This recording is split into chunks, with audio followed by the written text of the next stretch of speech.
தமிழ்நாடு முழுவதும் பெரும்பாலான மாவட்டங்களில் கணிசமாக மழையின் தீவிரம் அதிகரித்து வருகிறது நம்மளால பார்க்க முடிகிறது. பல மாவட்டங்களிலும் பல்வேறு பகுதிகளிலும் இடைவிடாத ஒரு தொடர் கனமழையானது கண்டிப்பாக நமக்கு பதிவாகும்.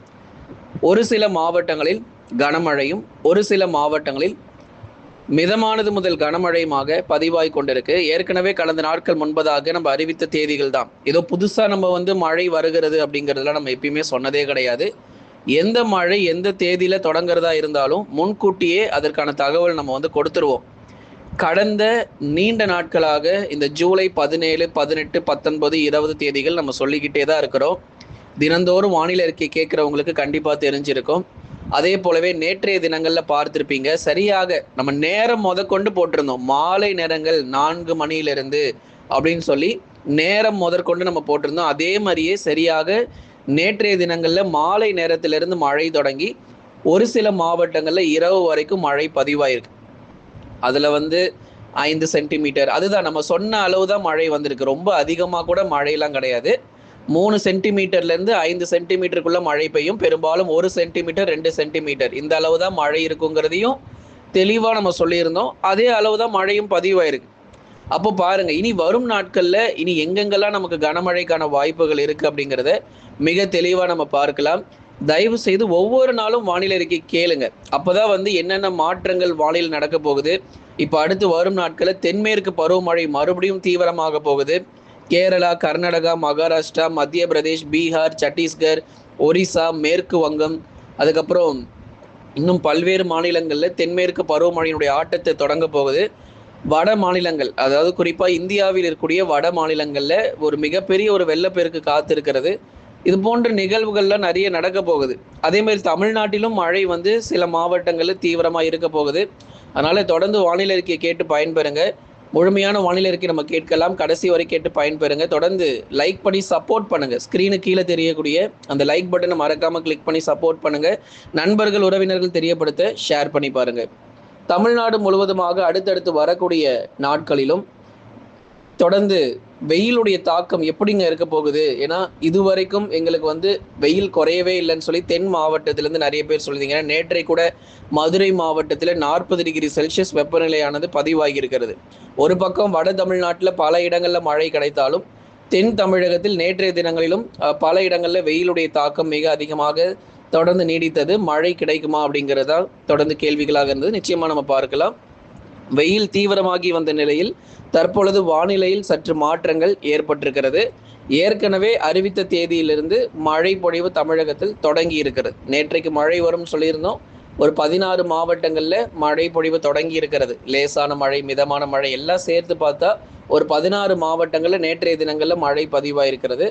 அதுக்கப்புறம் மீதமுள்ள மாவட்டங்களில் இன்று, நாளை மற்றும் நாளை மறுநாள், அதுதான் நம்ம சொல்லும் போதே சொல்லியிருந்தோம். ஒரே நாள்ல எல்லா மாவட்டங்களிலும் மழை வராது, பகுதியாக மழை ஒதுக்கி தான் பெய்யும். நேற்றைக்கு மழை இல்லாத இடங்கள்ல இன்றைக்கு பரவலாக மழை பெய்யும் என்று நம்ம சொல்லியிருந்தோம். அதனால இன்றைய தினங்களில் நேற்றைக்கு மழை வராத சில மாவட்டங்களில் இன்றைக்கு மழை வராத பகுதிகளில் நாளை மறுநாளுக்குள்ள கண்டிப்பா மழை பொழிவுகள் தீவிரமடையும். எத்தனை நாட்கள் இந்த விட்டு விட்டு சீரான அளவு மழை பொழிவு, மிதமான மழை, கனமழை. இப்ப பாருங்க, வானிலையில நிறைய மாற்றங்கள் பார்த்திருப்பீங்க. இத்தனை நாட்கள் உங்களுக்கு மேகக்கூட்டங்கள் கூட உங்களால கண்ணில் பார்த்துருக்கவே முடியாது. ஆனா இப்போ பகல் நேரங்களுக்கு பிறகு நிறைய மாவட்டங்கள்ல மேகக்கூட்டங்கள் வருகிறத உங்களால பார்க்க முடியும். காரணம், தொடர்ந்து இந்த மழை பொழிவு, பருவமழையினுடைய தீவிரம் காரணமாக தொடர்ந்து நமக்கு பார்த்தீங்க அப்படின்னா நமக்கு மழை பொழிவும் அதிகரிச்சிருக்கு. சில இடங்கள்ல கணிசமான மிதமான மழையும் ஓரிரு இடங்கள்ல கனமழை வரைக்கும் எதிர்பார்க்கலாம். எத்தனை நாட்கள் நீடிக்கும் அப்படின்னா, வருகிற ஜூலை 22ஆம் தேதி வரைக்கும் மாலை அல்லது இரவு நேரங்கள்ல விட்டு விட்டு சாரல் அல்லது மிதமான மழை பொழிவுகள் பதிவாகிறதுக்கான வாய்ப்புகள் இருக்கிறது. எங்கெல்லாம் கனமழை, அதுதான் நமக்கு முக்கியம். நமக்கு மழை வருகிறது அப்படிங்கிறது நமக்கு தெரியும். ஆனா எந்த பகுதிகளில் மழை இருக்கு அப்படிங்கிறது தான் மிக முக்கியமா நம்ம பார்க்கணும். வட தமிழக கடலோரம் மற்றும் டெல்டா மாவட்டங்களில் மிதமான மழை தொடரும். 2 சென்டிமீட்டர்லேருந்து 4 சென்டிமீட்டருக்குள்ள மழை பெய்யும். சென்னை, திருவள்ளூர், காஞ்சிபுரம், செங்கல்பட்டு, விழுப்புரம், கடலூர், புதுச்சேரி மற்றும் காரைக்கால், கள்ளக்குறிச்சி, அதே போல மயிலாடுதுறை, நாகை, தஞ்சை, திருவாரூர், அரியலூர், பெரம்பலூர், திருச்சி மற்றும் புதுக்கோட்டை உள்ளிட்ட மாவட்டங்களில் 2 சென்டிமீட்டர் முதல் 4 சென்டிமீட்டர் மழை வரைக்கும் ஒரு பகுதியான ஒரு மிதமான மழை பொழிவுகள் டெல்டா மற்றும் வட தமிழக கடலோரங்களில் எதிர்பார்க்க முடியும். அதே மாதிரி உள் மாவட்ட பகுதிகளில் வேலூர், திருப்பத்தூர், ராணிப்பேட்டை, திருவண்ணாமலை, கிருஷ்ணகிரி, தருமபுரி, சேலம், நாமக்கல், கரூர், திருப்பூர், ஈரோட்டில் எல்லா இடத்துலையும் மழை பெய்யாமல் பகுதியாக சில இடங்களில் 2 சென்டிமீட்டர்லேருந்து 3 சென்டிமீட்டர் வரைக்கும் மழை பொழிவுகள் எதிர்பார்க்கலாம். இன்றைக்கும் மழை இருக்கு. அடுத்து வரும் நாட்களிலும் தொடர்ந்து மழை பொழிவுகள் காத்திருக்கிறது. காலை முதல் பகல் வரைக்கும் பெருசா மழை இருக்காது. பகல் நேரங்கள் முடிந்த பிறகு உங்களுக்கு மேகக்கூட்டங்கள் வர தொடங்கி பரவலாக மழை பொழிவுகள் ஆங்காங்கே இடியுடன் கூடிய மிதமான மழையானது நிச்சயமாக பதிவாகக்கூடும்.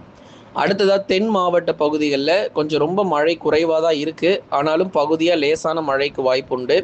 மதுரை, திண்டுக்கல், விருதுநகர், சிவகங்கை, ராமநாதபுரம், தூத்துக்குடி மற்றும் திருநெல்வேலியில் வலுவான கனமழை தீவிரம் ஆகாது. ஆனால் ஓரளவு மிதமான மழை பொழிவுகள் ஆங்காங்கே எதிர்பார்க்க முடியும். சாரல் அல்லது மிதமான மழை. நாளைக்கு உங்களுக்கு அறிவிக்கிறோம். நாளைக்கு என்ன அறிவிக்கிறோம் அப்படின்னா, தென் மாவட்டங்களில் எத்தனை சென்டிமீட்டர் எங்கே மழை பதிவாயிருக்குன்ட்டு. ஏன்னா இப்போதைக்கு நிறைய இடங்களில் மழை பெய்யாத ஒரு சூழ்நிலை போலவே உங்களுக்கு தெரியும். தென் மாவட்டத்தில் பார்த்தீங்கன்னா சற்று வானிலையில் மாற்றம் ஏற்பட்டிருக்கும். வானம் மேகமூட்டமாக இருக்கும். மழை வர மாதிரி தெரியும். ஆனால் பெருசாக ஒன்றும் மழை இருந்திருக்காது தென் மாவட்டங்களில். மதுரை முதல் குறிப்பாக தூத்துக்குடி மாவட்டங்கள் வரைக்குமே கூட பெரிதளவில் நமக்கு ஏதோ மழை வர மாதிரி தெரிஞ்சிருக்கும். ஆனால் மழை இல்லாத ஒரு சூழ்நிலையாக தான் போயிருக்கும். ஆனாலும் சில இடங்களில் இந்த சாரல் மற்றும் மிதமான மழை பகுதியாக பதிவாகி இருக்கும். அதனால் விட்டு விட்டு ஓரிரு இடங்களில் மட்டுமே நமக்கு மழை பெய்யுமே தவிர எல்லா இடங்களிலும் தென் மாவட்டங்களில் பெரிதளவில் மழை எதிர்பார்க்க முடியாது. வட தமிழ்நாட்டில் கூட பரவாயில்ல, நிறைய இடத்துல நேற்றைய தினங்களில் மழை பதிவாச்சு. பல மாவட்டங்களில் நமக்கு வட தமிழ்நாட்டில் நிறைய இடங்களில் மிதமான மழை பெய்தது. ஆனால் தென் தமிழ்நாட்டில் சற்று குறைவாகவே இருக்கும். அடுத்து வரும் நாட்களில் ஏதேனும் மழை கிடைக்குமான்னு பார்த்தா தென் மாவட்டங்களில் அடுத்து வரக்கூடிய நாட்களிலும் பெரிதளவில் மழை இல்லை. லேசான சாரல் அல்லது மிதமான மழை மட்டுமே நண்பர்களே. அடுத்ததாக மேற்கு தொடர்ச்சி மலையொட்டிய மாவட்டங்களில் மிதமான மழை மட்டும் எதிர்பாருங்க. மேற்கு தொடர்ச்சி மலையொட்டிய மாவட்டங்களில் மிதமான மழை மட்டும் சில இடங்களில் பதிவாகும்.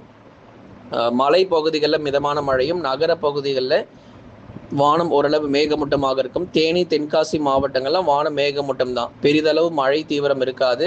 ஏன்னா இந்த கேரளா பகுதிகளிலே கூட நமக்கு மழை பொழிவு ரொம்ப குறைவாக இருக்குது. கேரளாவிலேயே மிதமானதுலேருந்து கனமழை தான் பதிவாயிட்டு இருக்கு. அதனால் தமிழகம் மேற்கு தொடர்ச்சி மலையொட்டிய மாவட்டங்கள் சற்று பொறுமையாக இருங்க. ஆகஸ்ட் முதல் வாரத்தில் பருவமழை தீவிரம் அதிகரிக்கும் என்று எதிர்பார்க்கப்படுது. கோயம்புத்தூர், நீலகிரி, தேனி, தென்காசி, கன்னியாகுமரி போன்ற மாவட்டங்களில் ஆகஸ்ட் முதல் வாரங்களில் பருவமழையினுடைய தீவிரம் அதிகரிக்கும் என்று எதிர்பார்க்கப்படுகிறது. கடந்த 24 மணி நேரத்தில் பதிவான அதிகபட்ச வெப்பநிலை பொறுத்த வரைக்கும் மதுரை மாவட்டத்தில் 40 டிகிரி செல்சியஸாக அதிகபட்ச வெப்பநிலை பதிவாயிருக்கு. பாருங்க எந்த அளவு வெயில் கொளுத்திருக்குன்னு பாருங்க மதுரையில். அடுத்ததாக கடந்த 24 மணி நேரத்தில் பதிவான அதிகபட்ச மழை அளவு பொறுத்த வரைக்கும் பள்ளிக்கரணை பகுதிகள் சென்னையில் 5 சென்டிமீட்டர் மழை பொழிவு பதிவாயிருக்கிறது. பாருங்க இங்கே தான் அதிகபட்ச மழை பொழிவு. பள்ளிக்கரணையில் தான் 5 சென்டிமீட்டர் மழை பதிவாயிருக்கு. இங்கே மட்டும் மழை இல்லை, நேற்று நிறைய இடத்துல மழை பொழிவு. காஞ்சிபுரம், செங்கல்பட்டு, அதுக்கப்புறம் திருவண்ணாமலை, கடலூர் மாவட்டத்தில் எல்லாம் 2 சென்டிமீட்டர் 3 சென்டிமீட்டர் அவ்வளோதான். நிறைய இடங்களில் நேற்றைக்கு மழை வந்தது. ஆனால் அதிகபட்சமாக பள்ளிக்கரணையில் ஒரு 5 சென்டிமீட்டர் மழை வரைக்கும் பதிவாயிருக்கு நண்பர்களே. ஆகவே தொடர்ந்து நீங்கள் லைக் பண்ணுங்கள், சப்ஸ்கிரைப் பண்ணி சப்போர்ட் பண்ணுங்கள். கமெண்ட் செக்ஷனில் நிறைய பேர் உங்கள் மாவட்டத்தின் பேரை நீங்கள் தெரியப்படுத்துறீங்க. ஆனால் எல்லா மாவட்டங்கள் பற்றி மழை பொழிவுகள் எப்படி இருக்குங்கிறத இந்த வானிலை அறிக்கையிலே நம்ம சொல்லியிருக்கிறோம். அதனால் கடைசி வரை வானிலை அறிக்கையை கேட்டு பயன்பெறுங்க.